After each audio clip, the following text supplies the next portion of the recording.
Welcome to the Marketing Millennials, the No BS Marketing Podcast. I'm Daniel Murray, and join me for unfiltered conversations with the brains behind marketing's coolest companies. The one request I tell our guests, stories or it didn't happen. Get ready to turn the up. It's the time that you're spending with the media format and then the corresponding amount of ad dollars. If that's sort of your like metric, the in-store is just at the beginning. There's so much time spent in store and there's so little ad dollars running to in-store that it's a huge opportunity. What's up, everybody? Welcome back to another episode of the Marketing Millennials. Today, I have Marco. He's the head of retail media at Sephora. We'll get into what retail media is because I learned about retail media recently. It's really cool. It's changing marketing. But I'll let Marco give a quick intro of how he got into retail media, and then we can have the conversation. Want to end the year on a high note? Impact.com helps marketers in retail, financial services, consumer goods, and B2B crush their goals well before the year ends. Talk about an ego boost. Use affiliate marketing, influencer campaigns, and customer referrals to finish 2024 strong. Check out impact.com/millennial today. Awesome. Well, thanks for having me, Daniel. Really excited to be here. I got into marketing sort of by accident. I did not study marketing in college. I actually started my career in humanitarian development over in Africa and the Middle East. And then I got a job. A friend of mine got me a job at a company called Vistaprint, which is the company that used to send like 500 free business cards. And I was doing business development in the partnerships group. And this was, forever ago. And what we were doing at the time was we were getting products that Vistaprint didn't manufacture, but we knew that small businesses would need, and we were getting them on the website in the form of ads. So like if you're a small business, you need LegalZoom or you need a Square Reader. And we didn't have this terminology back then, but what we were doing was non-endemic retail media. So I've been doing retail media for 15 years now, and so I worked at Vistaprint it was a great company to start marketing, very analytical, data centric, a lot of A/B testing, and while I was there, I met these three guys, Paul Lieberman, Jason Robbins, and Matt Kalish, who were doing this sort of side project while they were still at Vistaprint on daily fantasy sports. And they named the company DraftKings. And when they raised their Series A round, I went over to DraftKings, and I was I think I was like the 10th employee or something. And I was there for a couple of years doing business development. And then I got back into retail media at Staples, where I joined a very small but nimble team doing retail media and building the Staples Media Network. And then I went on to lead that business. And then finally, a few years ago, I came over to Sephora and I lead Sephora Media Network. I want to go into a little deeper so people understand what retail media is. So if you were going to describe this to someone who has no idea what retail media is, why should marketers care about retail media? Yeah, it's a good question, and there's a few different ways I can answer. I mean, you hear a lot of sort of like big abstractions about what is retail media. It's the future of media, and it's digital advertising. It's the third big wave after search and social. I'll give you some examples of what retail media is for us, and then we can sort of expand. So you're watching Love Is Blind on Netflix, and then there's an Elton John, Charlotte Tilbury ad in your CTV. That's retail media. You're watching, one of your favorite influencers do their makeup routine on TikTok, and they're using, let's say a rare beauty eyeshadow. That's retail media. Or you need to search for a new product, let's say eyeliner, and instead of searching for eyeliner on Google like you might have 5 years ago, you go to a retail site like Sephora and you search for eyeliner. That's all retail media. So, I'm very in the midst of it. I would say retail media has quickly become like the hottest thing in media and marketing. And in the examples I just gave, you can see that retail media, it's changing search, it's changing social, and it's even changing TV. So, I would say retail media is the process by which brands are developing closer relationships with customers. And to me, it's the hottest form of marketing on the planet. Yeah, I wanna go into some like success you've seen of people doing this, and like a lot of marketers haven't caught on to the wave. So Yep. why? And it's like most things that just start early. There's those early adopters are doing it well. So what are some examples of like a campaign that someone's run? Don't have to give details of who it is, but what do they do, and what did the marketing campaign look like? Well, so there's a couple components to that question. There's like, what does a really good retail media campaign look like? And then there's what does a campaign look like if you're just getting started? Um, I would say I'll start with the just getting started piece. So, I think the first thing to know is that pretty much anybody can do a retail media campaign that's in marketing. Um, and the way that I would start is by thinking about like what specific products that you want to promote and what's the audience that you want to reach. And that can help you identify a retailer that would make sense to work with. So the biggest retail media network in the United States is Amazon. They account for like 70% or something of all retail media spend. So Amazon essentially invented retail media when they realized like we don't need to make money on product margin, right? We don't have to buy things at wholesale, mark them up, and sell them at retail to make money. We can get brands to invest in promoting their products on our platform, and that's how we're going to make money. And then we can reinvest that margin from media back into traffic driving activities. It could be price, like we're going to have lower prices than everybody else. It could be marketing, traffic, and that's that Amazon flywheel. But I'm going on a tangent, which I tend to do. So start with the product and then think about your audience. So if you want a Gen Z or a DE&I audience, Sephora, for example, we have really strong penetration with Gen Z and DE&I audiences. If you want, if you're selling office products and you want office managers, or if you want small business, what the retailer has that's so valuable to the marketer is the audience. The retailer has that direct relationship with its own customers. And, I think folks tend to think of, they own the moment at the point of transaction, and that's true, and that's super valuable. But we own so much more as retailers than just the point of purchase. We know so much about these clients. I can tell you, we call them clients at Sephora. We can tell you what they've been searching for on our sites. We can tell you what they purchased in the past. We can tell you what our predicted LTV for them is. So anyway, if you're getting started, think about your product, think about your audience, and then think about your channels. So I would bucket retail media into two sort of big dimensions. There's the on-site owned properties, which is Sephora.com and our app. And then there's the off-site operated properties. So, we run social campaigns on, all the big socials. We run display campaigns on the DSPs, and then we have CTV campaigns. We even have audio campaigns with Spotify. So figure out what channel you want to target.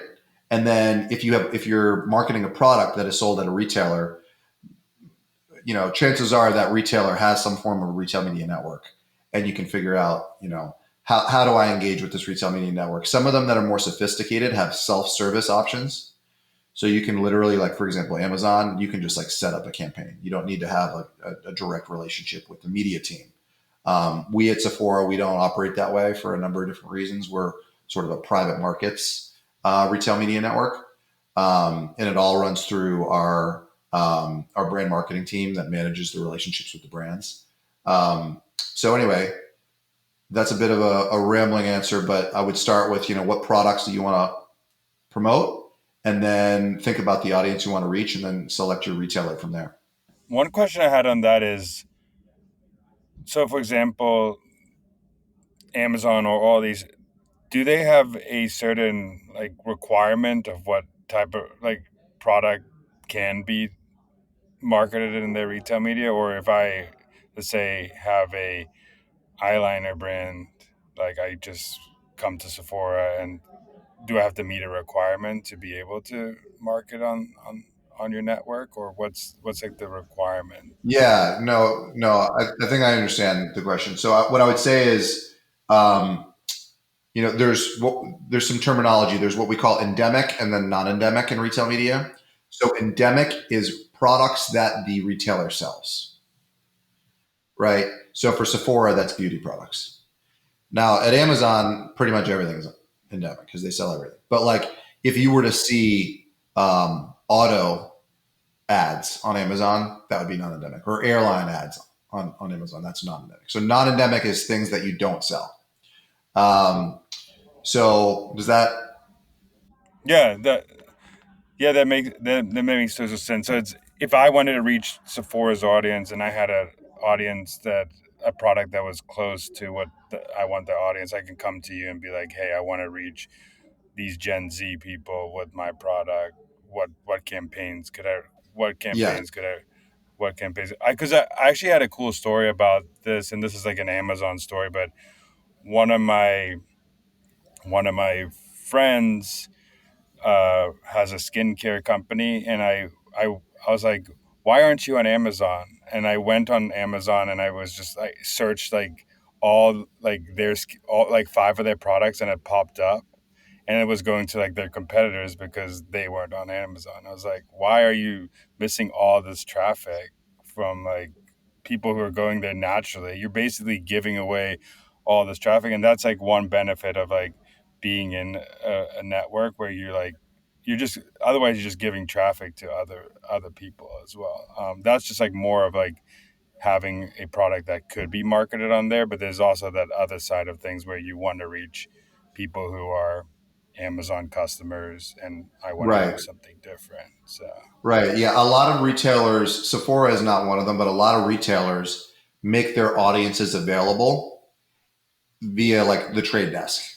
So if you want to reach a specific audience for offsite campaigns, you don't, for a lot of retailers, and again, Sephora is not one of them, you can access their audience directly through self-service platforms. So you can run a campaign, and cookie deprecation, right?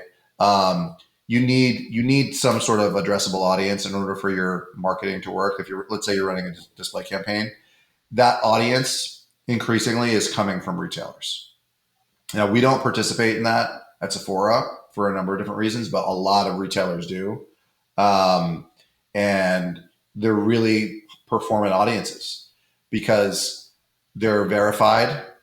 And oftentimes, in the case of really sophisticated retail media networks, those audiences have been broken down into very specific segments that um, that a marketer can leverage to drive performance for a campaign. So I've talked to you a little bit about this before. So there's kind of you have multiple different avenues where you can use retail media, which is, you can either do like you were saying, like display campaigns, paid campaigns, but there's also like the influencer part, which is probably one of the biggest part of that. So do you set up like a network of like Sephora or like influencers that they can tap in as well, that you can use a campaign, or is it Yes. just the display? Yes. So yeah, retail media is very much a full funnel phenomenon. It is not, for a lot of retail media networks, retail media is maturing. It was initially for a lot of retailers like, you're going to see sponsored products on the website, or you're going to see a banner on the website. It's going to say sponsored on it. Um, we're way past that now, right? So now you have all this stuff that we've been talking about where, so I'll give you the example at Sephora. So what we do is we have packages, and our brands will partner with brands on these packages, and they're getting a full funnel marketing campaign that includes sponsored products in the search and browse pages of Sephora. They're getting display banners on Sephora.com and in the app, but then they're also getting offsite campaigns that span offsite display, social, CTV, and audio. And you talked about social and influencers. One of our great differentiators as a retail media network is that we have something called Sephora Squad, which is our own group of influencers that we have direct relationships with that have been hand selected by Sephora. And these influencers have massive followings on social. Let's say TikTok for the example from earlier, and they're and beauty is an interesting category too because it's such a social category. Our customer love like First of all, our customers love our products and they love to share what they're doing and they love to learn from influencers, not just what products they're using, but how they're combining them with other products to create beauty routines.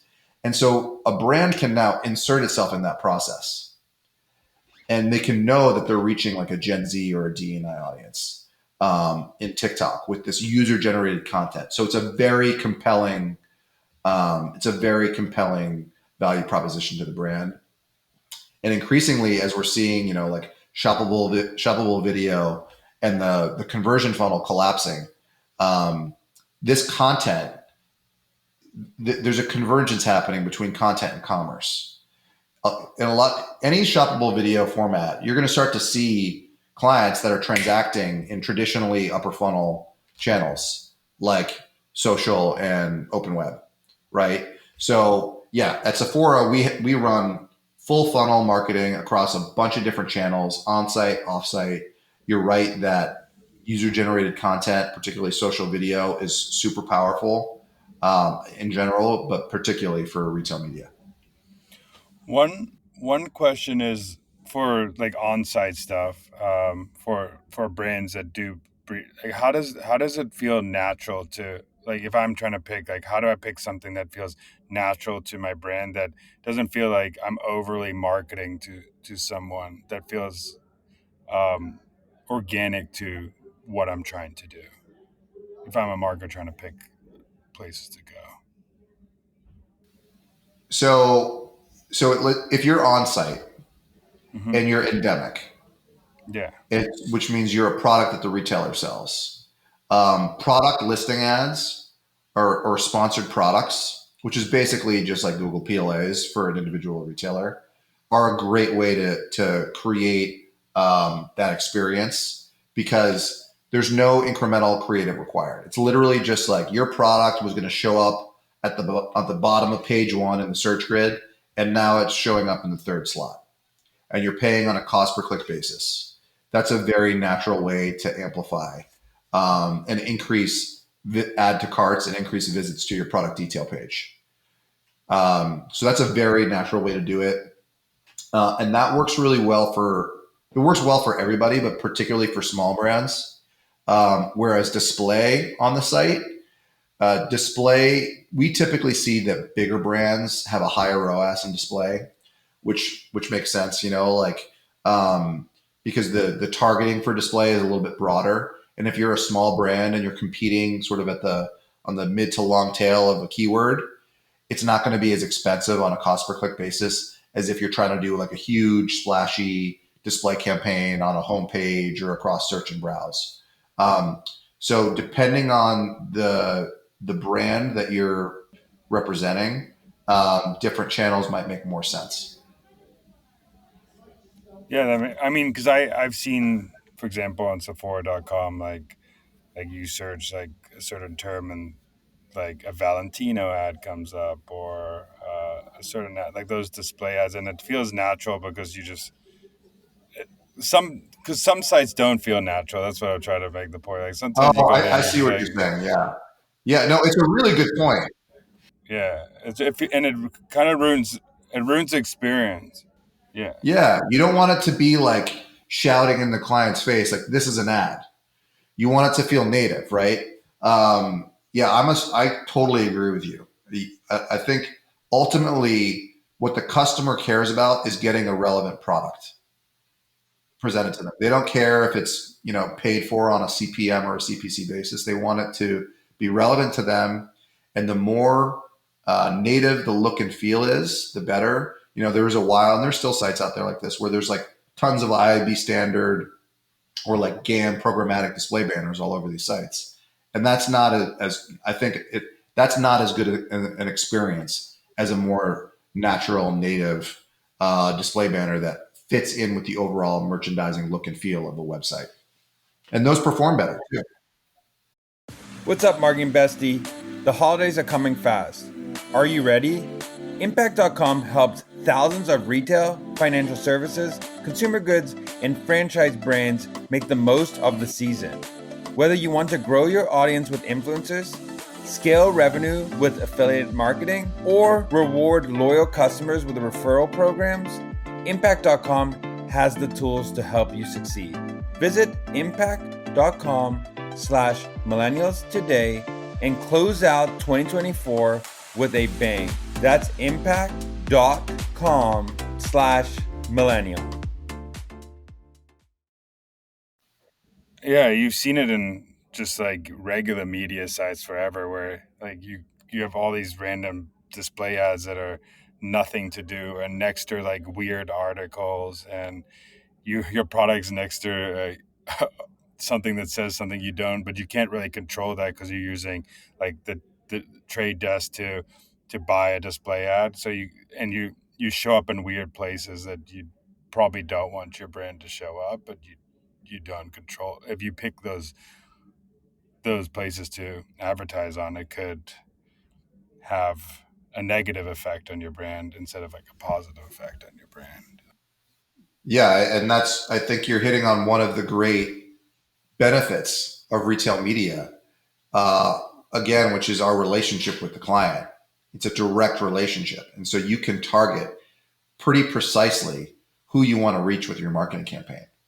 Um, you know, One analogy that our old former CEO used to use is that with some marketing, it felt like he was fishing blind. And now with retail media, he was casting into a smaller pond. You can direct your marketing dollars in a much more intelligent way with retail media because you know exactly who's on the site, and the retailers can run audience campaigns where we say, look, we only want to run a campaign to customers who have shown an affinity for this product category. We don't want your fragrance customers. We want your hair care customers. You can do that kind of stuff on retail media in a very direct way that is harder to do if you're running a display campaign through Trade Desk that shows up on Wall Street Journal or ESPN. Yeah, and also you guys have one of the best data points, which is purchase data, which is a lot. Like if someone, I mean, any retailer, if someone's spending a lot, you could probably target, I'm not sure because I haven't done it, but probably target the people who are spending upwards of $1,000, Totally. $2,000 on the site. And then and if you're more And we like have premium loyalty data. brand, yeah. We have loyalty data, right? So like we have our crown jewel is our loyalty program. It's the Beauty Insider program. We have 40 million beauty insiders. They represent 98% of our transactions. And we have a ton of data on these people. And so it creates a very strong foundation upon which to build a media business. Because you're right, we have that purchase data, but we have all their purchase data and we have all their search data on our site. So we have a pretty strong profile about these clients, what they like and what they don't like. We might know, hey, this client, they really like new stuff. They like new brands. They like to try out new things. Or we might know like this client is really upmarket. We should be giving them the best of the best. Or this client is lower market. We should be giving them more intro stuff. And the other thing that we have for the brand is, a lot is said about that purchase point and that transaction data, which is super valuable, right? Because like, all right, I showed the ad, it was exposed to Daniel, and then he purchased, and I can draw that straight line, right? But we also know whether or not you're new to that brand. So we can go beyond return on ad spend in retail media in a way that's much harder to do in other channels. So I can tell, and this is what we're starting to see happen in the industry, and we're a part of this, and this is what we're doing at Sephora. If you spend, 50 grand on a campaign and you generate $250,000 in sales, that's great. You got a 5-to-1 ROAS, great. But we also know that ROAS is pretty correlated with brand sales. We know that 5-to-1, a big chunk of it's incremental, but we don't know how much is incremental. What we do know is, all right, of that sales, let's say, there were, 5,000 customers that transacted, right? Of those 5,000, 4,000 of those customers have never purchased this product or this brand before at Sephora. So you now know as a marketer, I'm not only driving return, I'm driving customer acquisition, which is really powerful. And so we're starting to share this with our brands, not just, hey, you spent X and you got Y and your return was 5-to-1. We're telling them you acquired X number of new customers at a cost of customer acquired of, let's say, $10 or $15. And these are low numbers. We're seeing very low numbers in terms of cost of customer acquired. So what we're trying to demonstrate to our brands is, think about this not just as a direct response, performance for ROAS sake channel. This is a customer acquisition channel, and compared to your other customer acquisition channels, it's much more efficient in many cases. I mean, especially, and you've kind of said that, is like, especially now that with all the third-party data on other sites getting weaker and weaker, and not being able to use that third-party data as well, it's harder for now as a marketer. It's more expensive for marketers to go on traditional digital channels like Facebook or Google and stuff like that.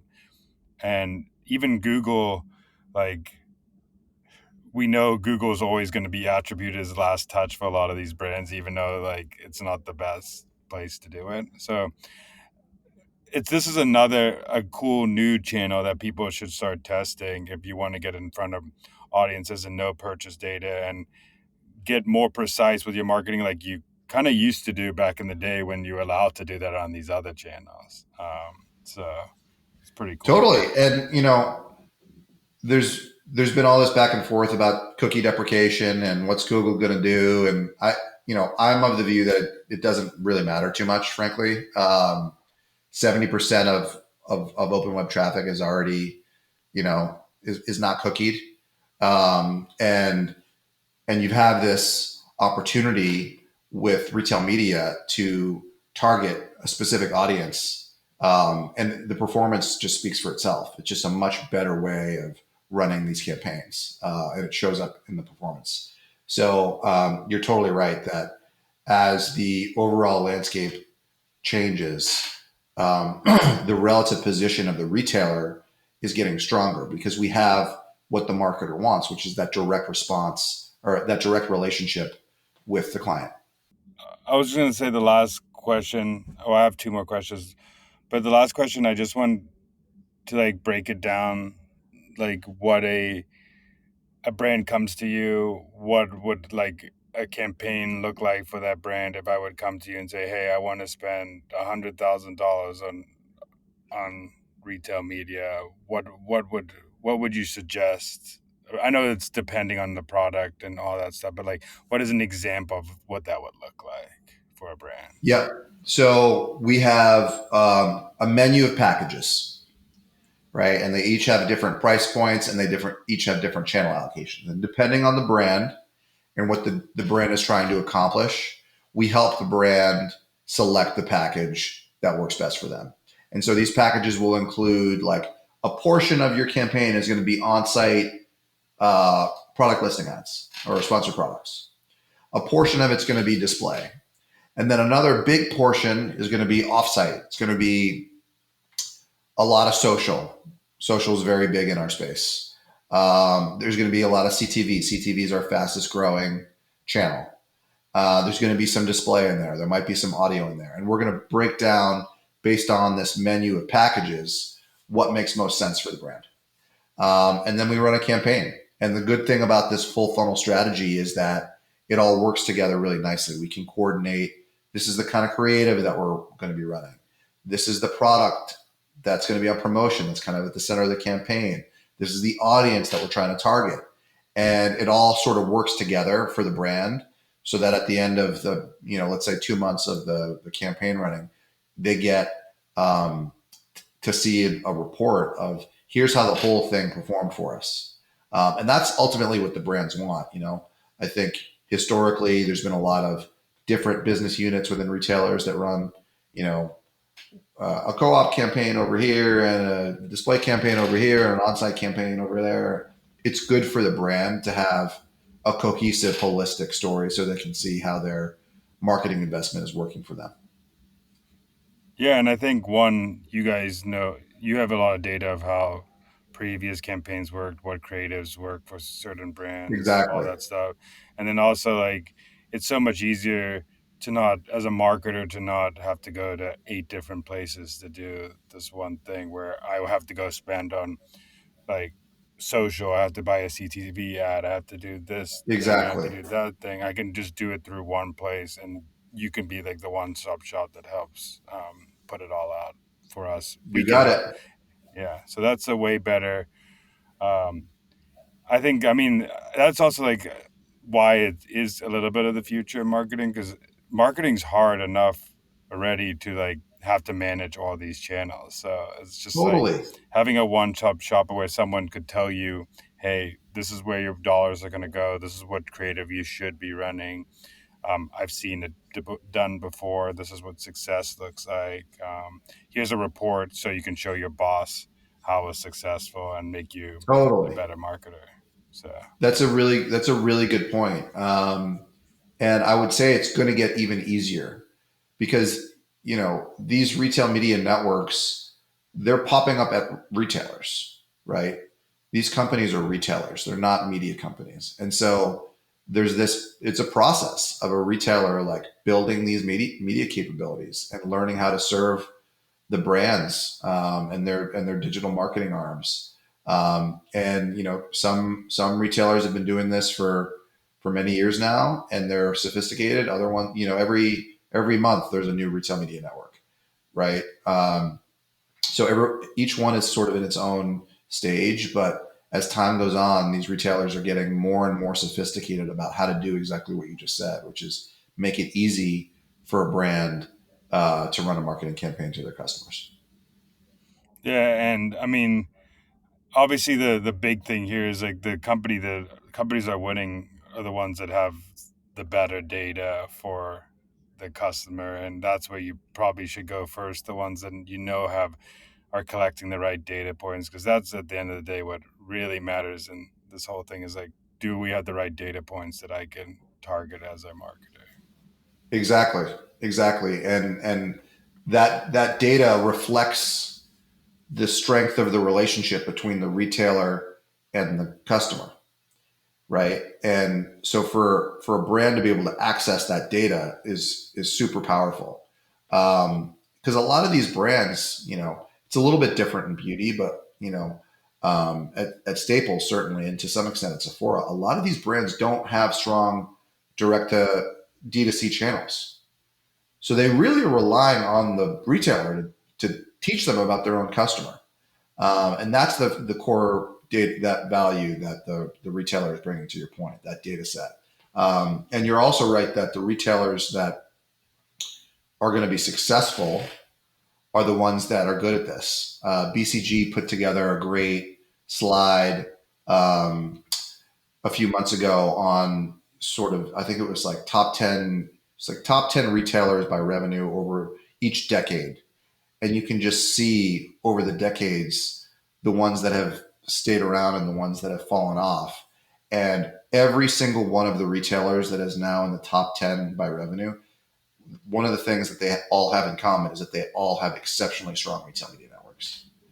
I mean, it makes total sense, and I also think like something like with Sephora, where you collecting data points in so many different places, where you have an app that's on the phone, you have the Sephora.com, and then also you have actually retail stores all over the country where people are going in and buying products and do and Well, that's the it's other also thing. good for Yeah. yeah. We haven't even talked about in-store, but in-store, that is the next wave. In-store, I mean, some retailers are doing a good job, but we're generally as an industry pretty early. Like you're going to start to see really cool retail media in-store activations. And I think they're gonna the best ones, it's going to be hard to know if it's even retail media. Like you'll start to see screens with ads running, and that already happens in a bunch of retailers, but it's still fairly early, I would say. Europe is ahead of us on this. Actually, you'll have audio, so you'll have audio playing in retailers, but I think you're also going to see bigger activations where it's hard to know, like, is this a retail media campaign or not? I mean, in Europe, I can't remember which retailer it was, but they put a wrap on the store. There was a Pepsi wrap on the store. They literally turned the outside of the store into a publisher, into content. So not to say that that's going to work for everybody, but it just shows what's already happening and how fast this is evolving and the kinds of things that we're gonna see happening in stores. Very exciting. And it's also, I mean, now like like retailers are gonna like rethink store design, how to naturally like insert these placements in the right place, especially like Sephora, where Sephora makeup is such like a touchy thing that you have to like see if it works for your skin and work for your, so they're in the store so long. Like I go with Ari all the time and we're in the store so long that I'm like, how are you in a makeup store for 45 minutes to an hour? Like this is like ridiculous. And what website are you in for 45 minutes to an hour? Like that's the crazy part about it. It's like people are in the store that long. Yeah, it's the time that you're spending with the media format, and then the corresponding amount of ad dollars. If that's sort of your like metric, the in store is just at the beginning. There's so much time spent in store, and there's so little ad dollars running to in store that it's a huge opportunity. And a lot of really smart people in the industry are predicting that it's going to be the fastest growing channel within retail media. The last question I have for you, and I like to ask everybody on this podcast, is what is a marketing hill you would die on? Well, I think we've talked about it already a little bit. I would say it's that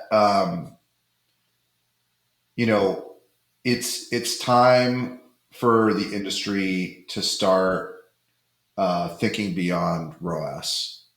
And I'm far from the first person to say that. Many people have said that, and I think those voices are getting louder. Um, we just have the opportunity to get more intelligent about how we measure the effectiveness of our marketing. And given the capabilities and the data points available to the retailer, we can now really do this. We can tell you, like, this is how many customers you acquired from this campaign. Forget about the ROAS, because we know that the ROAS is overly corresponding to brand sales. We can start to think about running, holdouts, and we got to figure out exactly how we're going to do it and make it scalable while also allowing us to reach statistical significance. But we can start to say, like, this is your iROAS, this is your incremental ROAS. So I think incremental ROAS is going to become bigger and bigger. I think before that, I'd like to see more retailers publishing new to brand or new to category metrics. So if let's say you're L'Oreal, and you have a bunch of different products on a retailer across a number of different categories. If you're L'Oreal, if you acquire Daniel as for the first time, all right, you acquired a customer. That's simple. That's easy. That's great. We know that's great. But what if Daniel was already a skincare customer, but not a makeup customer? And now they've become a makeup customer. that tells you that's a really strong indicator of LTV growth, right? Like if you get customers that are buying into new categories of your products, that's a really strong indicator that you are generating higher LTV on these customers. So I think that's my hill to die on, is that, I like ROAS. ROAS is great, but there's so much more that we can be doing, and it's all right there waiting for us. And so I think the industry's catching up, and you're going to start to see a lot more robust performance reporting coming out of retail media. I do like that, because I think a lot of for the D2C, a lot of people are acquiring the same customer over and over and over and over and spending Exactly the same customer. And that's like the same as I used to work in the food app delivery company, and one of the biggest things is the first purchase on like a DoorDash for a restaurant is great, because they're acquiring a net new person who never heard of their restaurant before. But if you start ordering 18 times on that brand, they're actually now they're losing money on it, because the cost to acquire them is so then they have to raise prices and all this crazy totally stuff. So no, it's a really good point, and all of that insight is lost in the metric of ROAS, because you're treating every sale as equivalent. The sale that's driven by a campaign for a new customer is way more valuable to the brand than a repeat customer that was, probably going to buy anyway, right? The sale of a customer that's in even if it's the same brand, but it's new category for that brand, that's a more valuable sale to the brand. So I think, as time moves on, we're just going to get more sophisticated about measuring these things. And, we're getting the pressure from the brands. The brands want it, and the retailers are in position to deliver. So I think we're going to get there soon. And the last thing I have for you is where can people find you, what you're doing, and explore Sephora retail network if they wanted to? So me personally, you can find me on LinkedIn. And in terms of finding Sephora Media Network, we are actually an invite-only program. So we're pretty unique in the retail media network space in that we will find you. We will invite the brands to participate, right? We don't do a lot of non-endemic, really any non-endemic. So it's all brands that we sell. But if you are a Sephora brand and you're listening to this, I would say reach out to your brand marketer, and your brand marketer can provide you with more information about Sephora Media Network and all the different capabilities that we offer. Well, thank you so much. I really appreciate it, and it was great chatting. Thanks for having me, Daniel. Appreciate it. Thanks so much for listening. Keep tuning in to hear more great insights from the coolest marketers from around the world. If you haven't already, make sure to subscribe and follow the Marketing Millennials podcast on Apple Podcasts, Spotify, YouTube, or wherever you get your podcasts. And if you like what you hear, I would greatly appreciate you giving us a 5-star rating. It helps bring more marketers into our community.